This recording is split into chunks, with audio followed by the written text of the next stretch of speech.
Serbian President Alexander Vučić made an astonishing disclosure the other day. Vučić said that Hungarian Prime Minister Viktor Orbán had told him recently that, back in 1999, during NATO's bombing of Yugoslavia, US President Bill Clinton and UK Prime Minister Tony Blair had urged Orbán, who was Hungary's Prime Minister at the time, to invade Yugoslavia from the north via the Serb province of Vojvodina, once a part of Hungary and still inhabited by many Hungarians. While Hungary was invading from the north, other NATO forces would invade from the south via the Serb province of Kosovo. The invading armies would join hands in the center. Orbán has not denied Vučić's claim. A little background. NATO launched its bombing campaign on March 24, 1999, following Yugoslavia's refusal to sign the so-called Rambouillet Accords.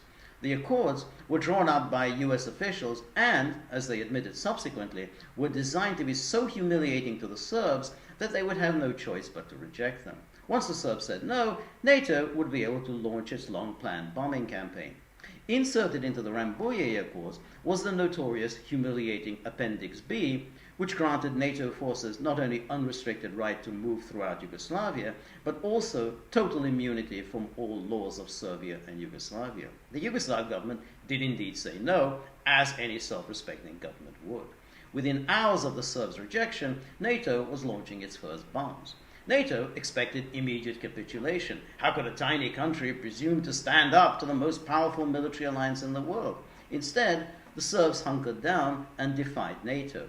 Weeks followed days, and months followed weeks, and still the Serbs would not surrender. A panic-stricken NATO began planning a ground invasion. There was a problem. It was bad enough that NATO had bombed European cities. No one had done that since Hitler. Now, NATO was planning a ground invasion of Yugoslavia, something Hitler had perpetrated in 1941. Hence the wizard idea of getting neighboring Hungary to do the invading. Evidently, no one had told the NATO geniuses that Hungary had been an ally of Hitler's during World War II. Fortunately, Orbán refused to go along with the Clinton-Blair plan, and Europe was saved decades of Hungarian-Serb enmity.